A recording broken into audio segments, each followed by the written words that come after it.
Logan stood in the corridor holding a cardboard box. He watched three guys in expensive suits march right through the boardroom glass doors. They carried sleek laptops and massive consulting binders. He knew every single one, not as rivals, but because he was the mentor who actually built their careers. Every single command, response protocol, and network blueprint they used to replace him, he was the one who wrote it. The CEO just paid $200,000 a year for each of them. She had no clue that the man she let go, making $80,000, was the exact master who trained her new experts. They literally replaced him with the paper experts he had built. What happens when it all breaks? You and I are about to see. The day started just like any other morning did for Logan. His alarm went off at 5:45, and by 5:50 he was making Grace a peanut butter sandwich, an apple sliced cleanly into quarters, and 3 crackers in a triangle, because she once mentioned that triangles were her absolute favorite. He had not missed a single day doing it since. Grace was 6, with her mother's eyes, her father's stubborn streak, and a stuffed rabbit named Biscuit that went everywhere. She drifted into the kitchen with messy hair, dragging Biscuit along by one ear.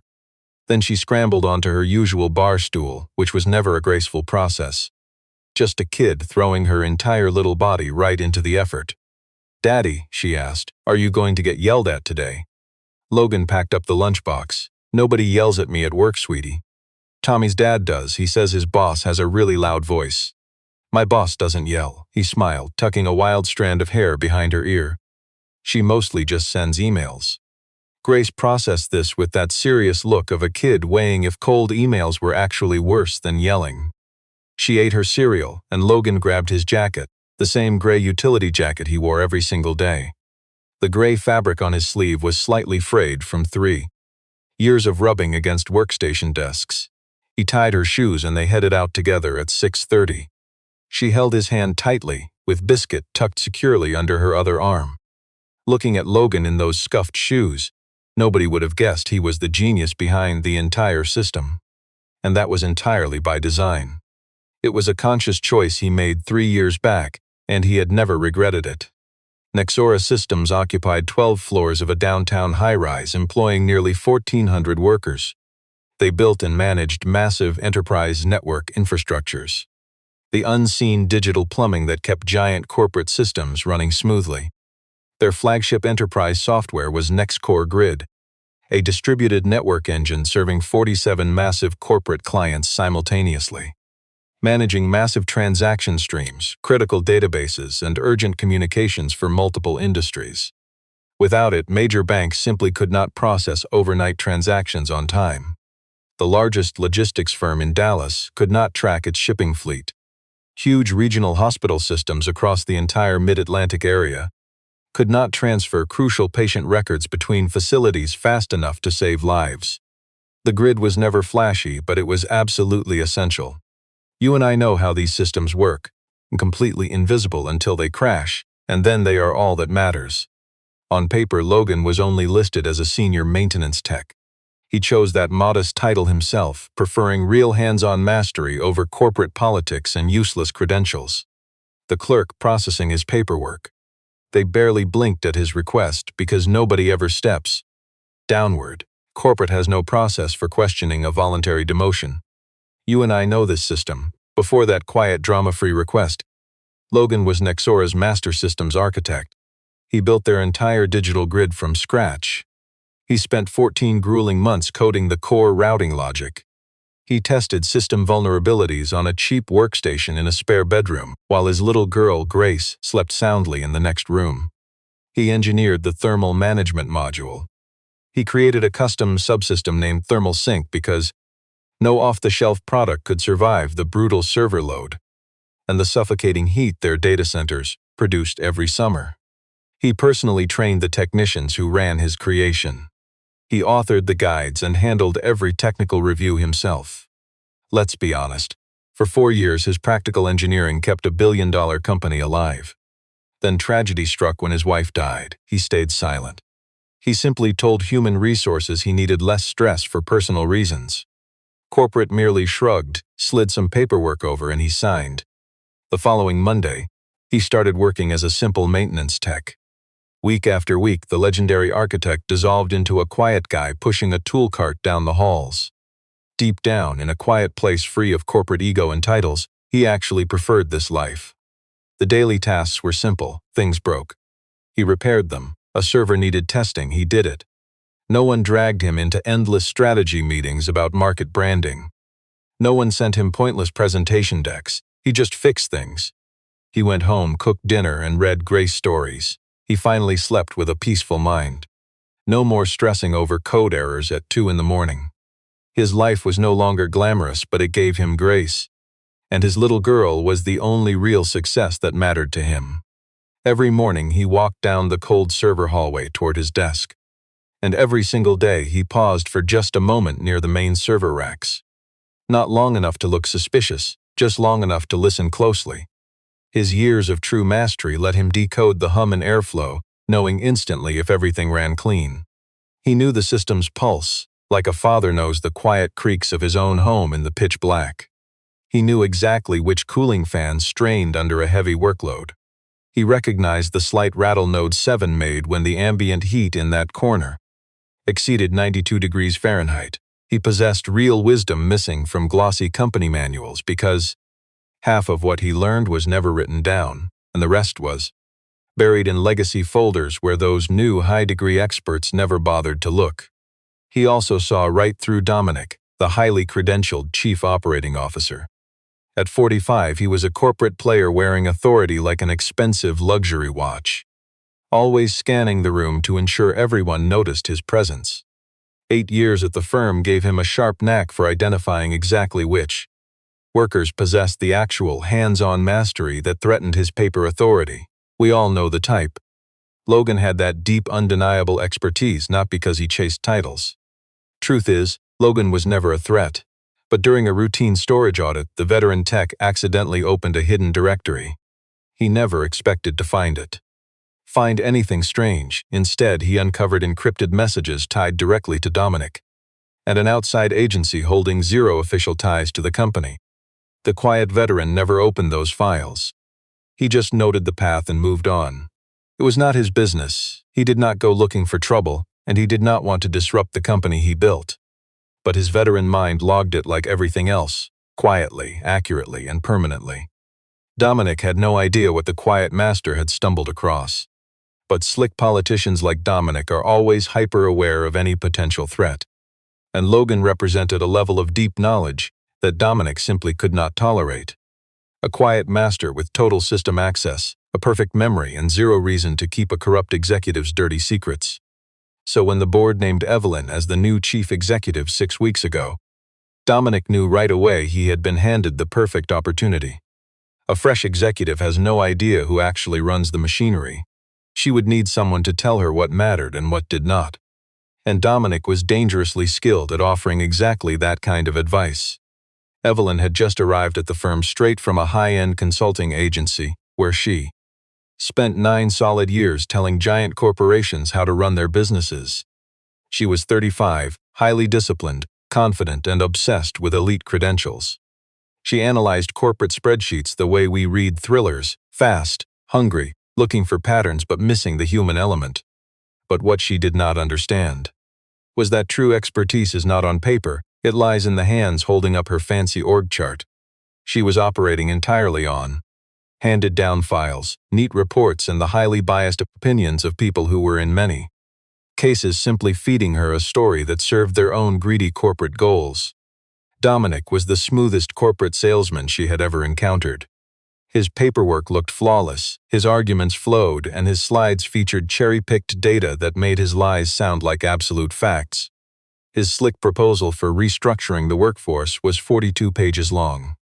It detailed the cost per employee output across the whole technology team, a comparison against standard industry salary benchmarks, plus a fake skill gap analysis designed to justify replacing the entire loyal team, the dedicated in-house staff with an expensive, outsourced consulting group. He highlighted 3 elite experts from a highly praised tech agency, a squad, armed with fancy degrees from the absolute top institutions in the industry. He boasted about Carter's history at Google. He pushed Adrian's fancy MIT degree and hyped up Isaac's resume from Amazon Web Services. He sold their massive combined payroll as a genius investment in future growth rather than a simple corporate cost. But what he hid was that these so-called experts learned their basic skills from a simple entry-level training boot camp inside the company's own office. And he never mentioned that Logan built and taught that program. Evelyn signed the paper in 15 minutes. She asked 3 basic financial questions, got 3 polished answers, and decided that was enough. She signed the layoff forms and blindly moved on to her next meeting. Here is the fatal mistake you and I see constantly. Nobody asked who built the foundation. Nobody looked. Downstairs, the true master of the system was eating lunch when HR finally came. Think of a regular Wednesday just past noon. He'd picked up his daughter Grace at 11:30 for her half-day. No fancy sitters needed. He brought her to the floor. A real master adapts without breaking a sweat. Grace sat on his jacket, quietly playing with Biscuit, totally lost in her little color sketchpad. Around them, the servers hummed with real, steady power. She knew the rules: never touch the gear and keep quiet. Real training starts early. She listened, whispering a quiet little story to Biscuit under her breath. Then came Sandra, a young face from Human Resources. Sent to do the dirty work, she wanted to get this awkward task over with fast. She handed Logan a cold, crisp white envelope. She read the robotic corporate script, telling him his role was eliminated. Restructuring effective Friday, 3-month severance, hand over the network keys. Logan calmly set his lunch aside and turned the envelope over once. Who is monitoring the phase drift on Node 7? He asked. Sandra just stared, giving him the blank look of someone who has never touched actual hardware. I am sorry, Node 7. It overheats under heavy summer loads, the veteran explained patiently. Without a manual fix, everything crashes. Degrees won't save it. Did anyone warn your new fancy tech team about this? Her blank stare showed she knew absolutely nothing about Node 7, thermal loads, or what keeps a system alive. She had zero clue, praying this painful firing process would just wrap up quickly. The new certified experts have full access to all system documentation. She recited carefully. Logan gave a single nod, quietly tucking the envelope into his pocket. He turned right back to work, finishing the critical background task he had been running, a small routing glitch he had caught early that morning. Let's look at this together.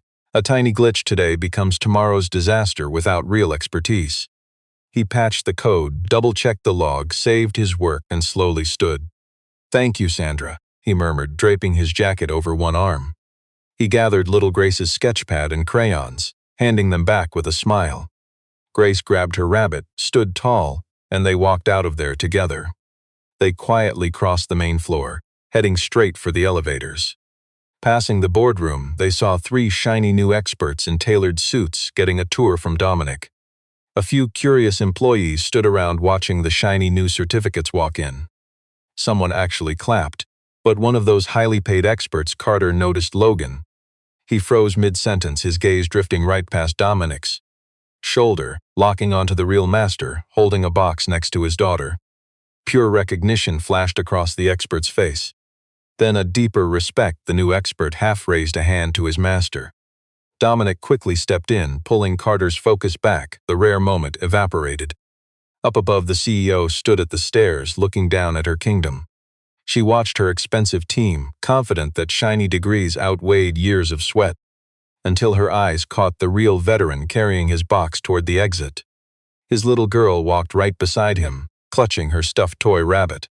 He walked calmly. It seemed odd to her, but we know real masters never panic. You and I know she just looked away, dismissing real experience for casual small talk. Down in the lobby, the front desk security guard was a man named Marcus. He had worked that demanding morning shift for 5 solid years. He knew every regular staffer by name, and most by their coffee orders. Spotting Logan, he quickly stepped out. Mr. Logan, he said, holding the door open. Thank you, Marcus, Logan replied. Naturally, Marcus held the door open out of pure respect. No questions needed. 5 years of real-world experience teaches you how to read a room. Outside, Grace tugged her father's hand under the warm, bright afternoon sun. Daddy, those men inside, the ones in the nice jackets, what about them? Did you know them? Logan just stared down the block. Yes. How I taught them things. Grace quietly considered this. So they're your students. They were. Are they smarter than you now? Logan actually paused to consider that question. He didn't doubt his own wisdom, just how to answer his child without sounding cruel. They know a lot, he said. They're very good. Grace accepted this. She swung his hand once. Can we get ice cream? Yes, he said. We can get ice cream. He never once looked back at that building. That night, with Grace asleep and Biscuit tucked under her chin, Logan opened his laptop at the table. He had no need for job boards. 2 major tech firms had already reached out to him before he even got home. The quiet whisper network seeking true, battle-tested expertise always moves incredibly fast. Word spreads fast when the master is free. He'd read those messages tomorrow. Tonight, he was focused on something else entirely. For months, he had been quietly building a master operational document. Let's look at this. A master guide for Nexora Grid, written for the person who had to keep the system alive alone at 3 in the morning with absolutely nobody to call. No useless high-level IT summaries or glossy wiki pages. This was a real functional guide. Step-by-step failure responses.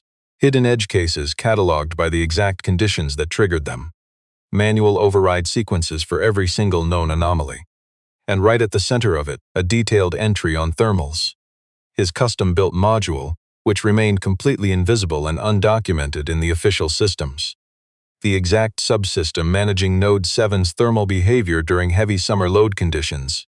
He worked for 2 solid hours, writing with careful precision. He added a crucial note to the thermal sync section, phase drift Node 7 activation conditions. Ambient temperature combined with simultaneous load exceeding 94% of peak capacity occurs July through August. Thermal sync state memory must not reset during remediation. Full reinitialization sequence is required if that state is lost. He carefully wrote out the complete reinitialization sequence, then saved it to his personal drive. He never sent it to Nexora, he just sat there staring at the glowing screen. Then he quietly closed the laptop, shut off the light, and went to bed. The next Monday, Carter, Adrian, and Isaac held their big kickoff with Evelyn and Dominic. They presented a glossy roadmap that looked incredibly impressive on paper. An 18-month plan to modernize the infrastructure, cutting cloud spend by an estimated 17%, and massively expand the system's capacity to quickly onboard new enterprise clients. But we know the truth. Credentials build a polished deck, but experience builds the system. Evelyn watched the presentation with folded arms, convinced her degreed hires gave her total control. She threw out tough questions, and the degreed team answered exactly by the book. Let us follow these paper-smart geniuses down to the server room. Carter, their lead academic expert, opened Logan's battle-tested Nexora architecture files. To his credit, the master's graduate tried understanding the real-world foundation before destroying it. He clicked open the main folder. He quickly scanned Logan's highly unconventional root file. Built on years of practical intuition rather than clean school rules, it had custom hand-drawn diagrams. Annoyed, the degreed expert slammed it shut. Just messy old-school junk, he told Adrian. We must rewrite this undocumented code before we can do real work. Adrian agreed, and for 2 weeks their book-smart approach seemed to work. Carter spotted 3 seemingly useless tasks in the system and erased them. Adrian deleted a rugged database routine because it looked clunky to her. Isaac tweaked the traffic flow across 4 secondary network nodes to look faster. Evelyn received weekly reports showing impressive paper-thin boosts in overall performance. Dominic read the updates, smiling proudly. But here is the catch. You and I know what these certified experts missed by deleting that background task. Carter had destroyed a critical failsafe that monitored temperatures before starting the server room cooling system. But to a spreadsheet manager, it just looked like useless weight. To an academic eye, it seemed like a redundant, useless logging script. Deleting it was the logical move for someone who only has a degree. The catch: this top expert knew nothing about physical cooling systems. Logan's quiet safeguard was the only thing protecting Node 7 during scorching summer heat waves. And they were right in the middle of early August. Disaster struck on a Wednesday, the exact day of the week Evelyn had fired the veteran creator Logan. Not that the degree-loving executives in their air-conditioned offices noticed the poetic justice. Outside, it hit 96 degrees by late afternoon and stayed at 88 past midnight. It was day 4 of a brutal, record-breaking heat wave the weather channels called historic. Inside the actual data center, the air conditioning struggled at absolute maximum, and the server racks near Node 7 hovered at 93.2 degrees since 10 p.m. They were not failing yet, but dangerously close. The whole infrastructure started twitching at exactly 11:47 that night. Tiny lag spikes began pulsing across the Node 7 routing map. Carter's expensive automated system dismissed them as minor, moderate warnings. By 11:52, those slight delays became massive cascading errors as the thermal sink. Blinded because the degreed experts deleted its vital check, it crashed into an endless loop. At 3 minutes past midnight, the entire primary layer of the network crashed. 47 massive corporate clients went completely dark. Dominic called the CEO in a panic at 12:05. She was working late at home, convinced her fancy new hires had everything managed. He sounded calm, but she knew that fake professional tone. It is what managers use right when a massive multi-million-dollar disaster hits the company. How long, she demanded. We do not know. Call Carter's expensive team. You can guess what happened next. The high-priced degrees had absolutely no answers. Their phones were still warm from those panicked middle-of-the-night calls. The server room bathed these expensive degrees in the same cold, flat glow it always did. But red error states flooded the screens. The heavy air signaled a crisis only a true veteran would understand. The terrifying silence of a network that flat-out refused to cooperate. Let's look at the timeline. At 12:22, Carter reports Node 7 load balancer failure. A simple restart should fix it. They bounced Node 7, but the stubborn system refused to wake up. Adrian jumped in next, confidently diagnosing a database replication error. But that quick restart had actually triggered a massive node state mismatch. His brilliant textbook advice was rolling back to a 6-hour snapshot. 22 agonizing minutes later, the servers finally flickered online at 12:57. It limped along for 4 minutes and 17 seconds before dying, cascading brutally across 3 more nodes. Isaac stepped up for their 3rd try. He concluded the routing tables were corrupted, but not from the initial crash. No, their rookie rollback had smeared corrupted data all across this fragile corporate network. He started rebuilding those routing tables by hand. It took 47 grueling minutes. At 2:13 in the morning, everything spun up. 9 minutes of pure false hope. Then came total collapse. Every single primary node on the Nexora grid went pitch black. Those expensive backup systems meant for minor hiccups were never built for a true death spiral. They barely survived for 6 minutes before bleeding out completely. CEO Evelyn stood frozen in the corner, still wearing the slacks from her sudden middle-of-the-night wake-up call. A dark blouse and the shoes she threw on in a frantic hurry. She tightly gripped a coffee that was piping hot when she first rushed in. The lobby desk handed it to her an hour ago, but now it was completely ice-cold. She watched her highly paid, credentialed hire, Carter, frozen over the keyboard without typing a single thing.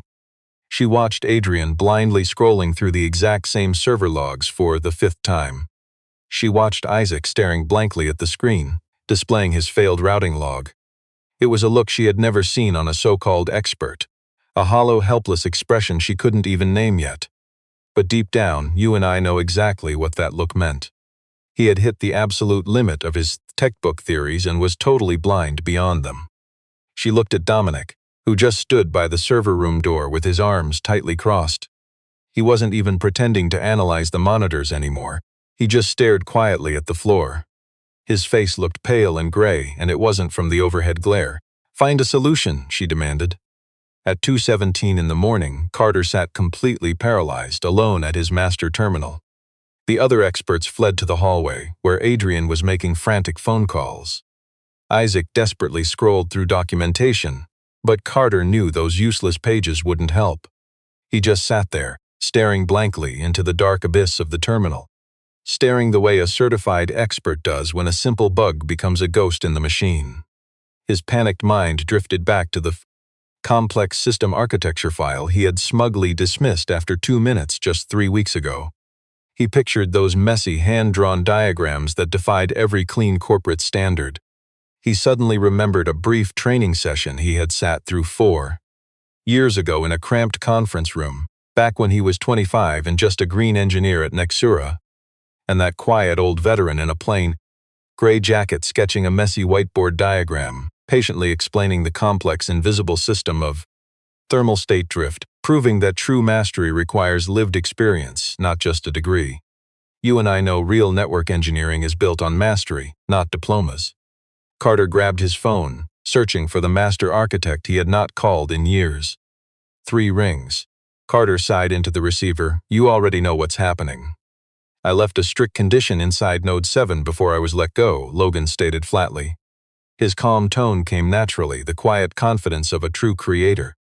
I fully planned to return and quietly patch it. I'm sorry I never did. Carter stood completely, utterly silent. Back in the server room, the dashboard flashed endless red warnings, leaving the degreed team completely helpless. Can you fix this? Carter begged. Get your CEO, Logan replied. Carter stood. Muffling the receiver, Carter rushed outside to find the CEO pacing the corporate hallway. There's a guy on the line, he whispered. You must speak with him. The master architect arrived at 2:38 a.m., wearing jeans, carrying no tools but his mind. He had left his daughter Grace upstairs with a kind retired neighbor. Dorothy was a retired teacher who gladly helped the hard-working single father. She understood these late-night crises, telling him at 2:15 a.m. to go save the system and stop worrying, though he still did. The quick cab ride took 11 minutes before he walked through the corporate glass doors. Marcus was working the lobby security desk. Working late twice a week, Marcus had clearly drawn the short straw on this miserable Wednesday night. Mr. Logan, Marcus nodded, buzzing the true creator inside without a single word. The stressed CEO paced the quiet hallway outside the crashing data center. Her cold coffee sat forgotten nearby, her arms hanging helplessly at her sides. She sized up Logan the way a CEO calculates an unknown business variable. A silent stare trying to comprehend the sheer uncertified mastery standing right in front of her. You're the maintenance tech, she stated. I was, Logan quietly fired back. You actually designed this entire network, Carter realized. Yes. Evelyn stared, completely speechless. You and I can picture the look on her face. Not quite an apology and not exactly an accusation. It was the haunting realization of a corporate leader who finally realizes their fancy diplomas were missing the actual wisdom required to run the network. You personally trained these expensive certified experts, Carter muttered. Logan offered no response to that truth. He looked straight past the CEO toward the servers. We'll chat once everything is online. Is 4 hours enough to dodge the massive penalty fees on our main service contracts? Evelyn blinked hard. The strict threshold hits at 5.5 hours post-crash. We are at 2 hours and 35 minutes. Then we have enough time, Logan noted. But definitely not much. He pushed the heavy door open and walked right inside. The 3 highly credentialed consultants stood totally frozen inside the server room. They all spun around as he entered. Utter, deafening silence filled the tense space. Logan quietly studied the certified experts he had once trained, showing no anger and absolutely no smug satisfaction at all. He showed nothing, because true experience was already solving the network crash. Sitting down at the main terminal, he pulled the keyboard close. Here is what broke. He did not address the CEO, nor did he speak to the nervous managers hiding near the back wall. He directed his focus to Carter and the other engineers. Because if they wanted to run this network tomorrow, you and I know they needed his lesson tonight. The core grid runs a hidden thermal management protocol I personally coded, called thermal sync. It controls the shifting phase behavior of Node 7 during extreme heat waves and heavy network loads. Let's watch what happens when these 2 critical conditions hit their breaking point together. Temperatures over 92 degrees while server load spikes past 94% capacity. The cloud system automatically triggers a lockdown mode to prevent a complete crash. He punched in a few commands, exposing a hidden directory those fancy degreed experts had never even seen. The folder lay buried 4 levels deep inside the main architecture, marked with a random code that baffled the new team. Thermal sync keeps a state memory, Logan calmly explained. That memory tracks exactly how the system behaves during its cooling cycle. If you wipe that crucial state memory during a simple reboot, however, Thermal sync loses its place, spiraling into a fatal error loop instead of recovering. And that is exactly what killed the system first. He paused. The safeguard code preventing that wipe was deleted by the certified team 3 weeks ago. To a resume-loaded amateur, it looked like useless logging. It absolutely was not. A suffocating silence filled the room. The degreed lead simply closed his eyes. Isaac stared blankly at the floor. "I am not trying to blame anyone," Logan said. And he meant it. His voice carried absolutely no resentment. "The network guide for thermal sync was unfinished. That part is on me. I should have wrapped it up before I was fired." He turned back to his screen. "Your rollback actually broke things further, because your backup missed the crucial thermal sync state entirely. So when the servers restarted, it forced a cold boot right while the hardware was actively overheating. Then your routing rebuild just stacked a whole new layer of corrupted data on top. Right now, the system is trying to run 3 modes at once. That is why your network died." He resumed his typing. "The only way to end this outage is by manually rebooting the system in a very specific sequence, followed by a staged restart that carefully respects the live cooling intervals. This whole fix has to match the exact temperature of the physical hardware right now. You see, you cannot just follow some generic school checklist here. You must read the raw live feeds and dynamically adjust the timing on the fly." He worked in absolute silence for several minutes. "Observe closely with me." Carter watched from behind, staring at the terminal screen with intense focus, realizing he was witnessing deep unwritten mastery that no university syllabus could ever teach. None of these commands existed in any corporate manual or textbook. They were completely unique to thermal sync, custom-tailored for the unique Nexora grid setup. True wisdom only existed in the mind of the creator. "We must widen the gap between stage 3 and 4, because the room temperature is still over 90 degrees. Logan murmured, adjusting a critical setting. "If we rush this under such high heat, the recovery cycle will just fail." We wait 6 minutes here. At exactly 3:17, the 7th node successfully stabilized. At 3:29, the core network layer finally came alive. By 3:44, Nexora was fully stable, restoring all 47 corporate clients. You and I recognize that thick silence, the sudden, profound quiet after a devastating crisis is averted. Carter collapsed against the metal frame, while Adrian let out a long, shaky breath. Isaac sank into a nearby plastic chair and slumped his head far back. Logan initiated one final check, not out of any fear that the infrastructure was still unstable, but because real expertise means you never leave a job half-finished. Never walked away from critical servers without seeing the actual truth himself. The system glowed clean. He saved the run logs and pushed the keyboard aside. Evelyn had not budged an inch from the doorway since she first stepped in to witness this. She watched the entire system reboot in dead silence, no questions, not checking her phone once. She just stood there, watching. Sometime during the fix, Dominic quietly slipped out of the room. Logan noticed the manager vanish, feeling absolutely zero surprise. "Where is that documentation you mentioned?" Evelyn asked, her voice cautious. "The thermal sync manuals? They are not in the corporate database," Logan replied. "I was building the master guide on my personal drive, never quite finished it." "Can you share it? I need to finish it first." Evelyn just stared. She wore the heavy look of a leader who just realized her neat corporate spreadsheets were a total illusion, and she was rapidly recalculating everything. It was a painful realization, but deeply honest. To a true veteran, raw competence felt safer than fake corporate smiles.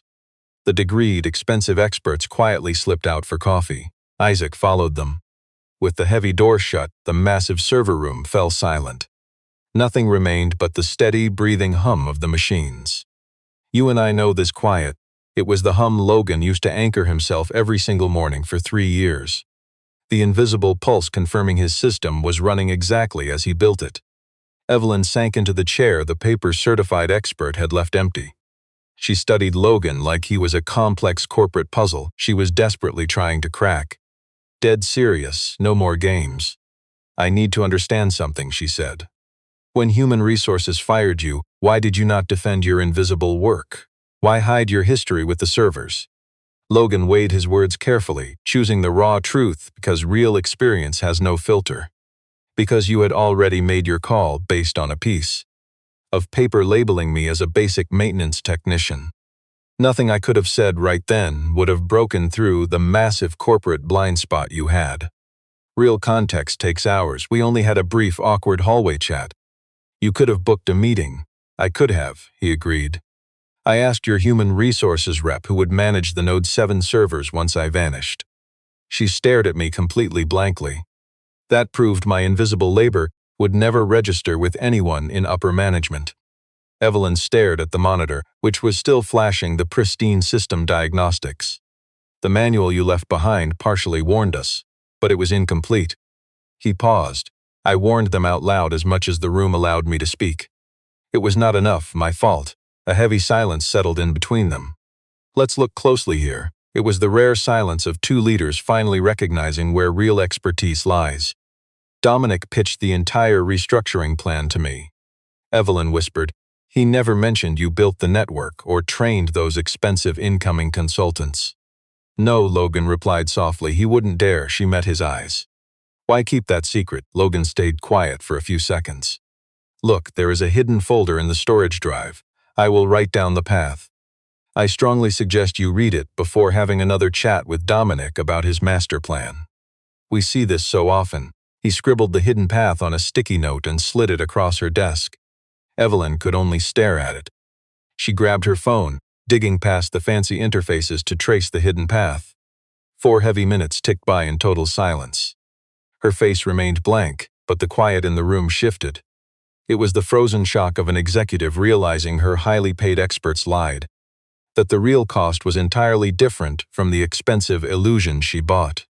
She slammed her phone face down. How long have you known about this? She asked. A while, Logan said quietly, and you never? It wasn't my job to go digging. I just found it doing routine maintenance, he said. I logged the issue. I didn't push. He stared at the humming server rack nearby. Plus, taking that to Dominic's boss wasn't exactly a safe career move, considering I had 0 real standing and no solid proof beyond a shady hidden directory.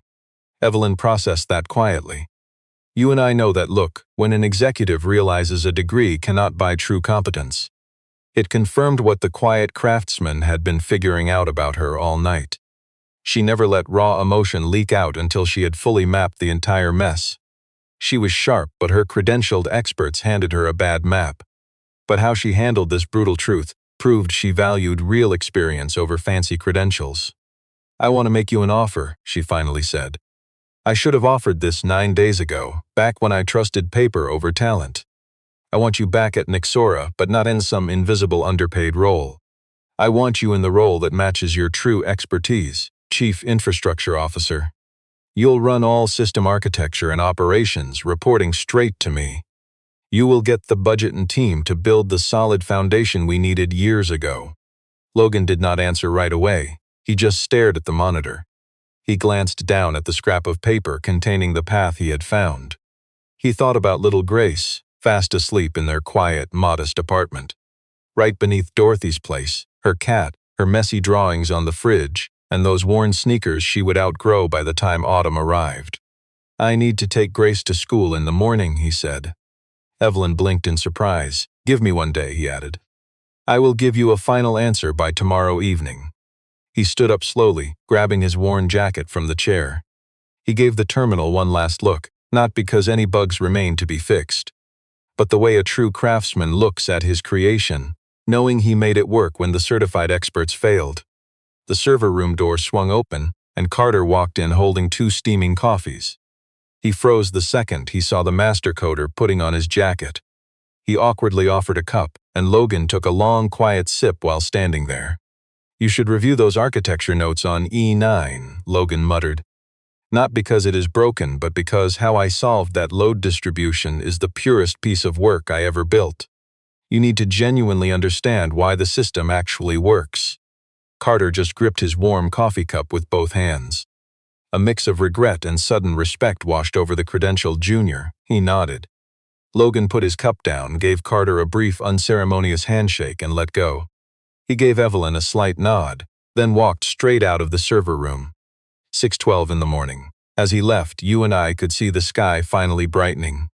Dawn hadn't broken yet, Just that deep, quiet blue right before the city wakes up and decides to be a bustling metropolis again. Marcus was still holding down the front desk, nearing the final hour of his long night shift. He stepped forward the moment he saw Logan walk across the empty lobby. "Mr.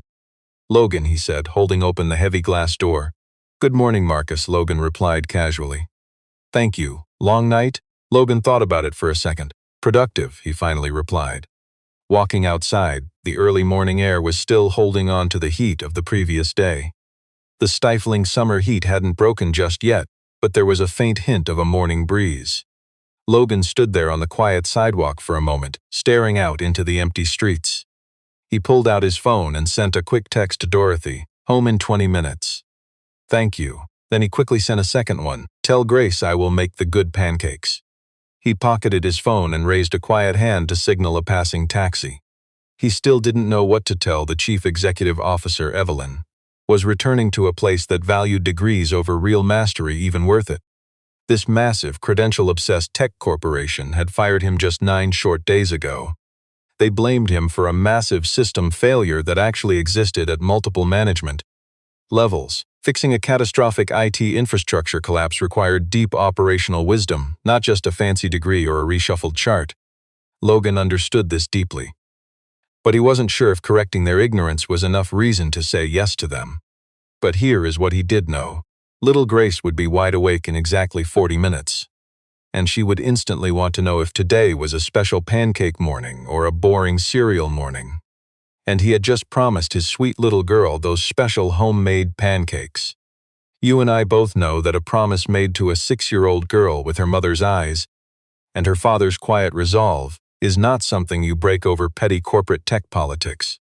He knew that whatever final decision he made, it would be done with absolute clear-headed focus. Honestly, and only after he had finally gotten some sleep. When he sat down at that freezing server terminal in the early hours of the morning, stepping in to drag their entire network back from the absolute edge of total collapse, he relied on deep operational mastery that existed in absolutely zero official company manuals or university textbooks. True experience is invisible, right? It lived in the mind of the man who actually built what their so-called experts only study. He didn't save the infrastructure for the Nexora Corporation, and he certainly didn't do it for Evelyn. He didn't do it to prove a point to the 3 highly degreed IT experts brought in to replace him. He did it simply because his elegant system architecture was worth saving. Because 47 different businesses heavily depended on his design. Because those new engineers were decent guys who made an honest mistake, lacking the hands-on wisdom they were never taught. And because, even if he would never admit it aloud, deep down in his bones, he was a true builder who could never walk past a broken system without desperately wanting to make it right. It didn't matter if that ungrateful company had ever treated him fairly. It was about pride in his work, not who was watching. The yellow cab finally pulled up. Logan climbed inside. The driver caught his tired eye in the rearview mirror. "Where to?" Logan gave his address, and the cab merged into the quiet, unhurried early morning traffic. The city hung quiet, floating between day and night. Logan leaned his exhausted head back against the seat and let his eyes slowly drift closed. Beneath all the corporate chaos, his chest held a deep, quiet sense of calm. No arrogant triumph, no need for vindication, just the profound satisfaction of a job done incredibly well. A complex system now running clean. A root problem solved by a master, not temporarily patched by highly paid consultants. The taxi glided through the gradually brightening streets. True expertise can't be bought on a diploma. For now, he was just heading home to make pancakes.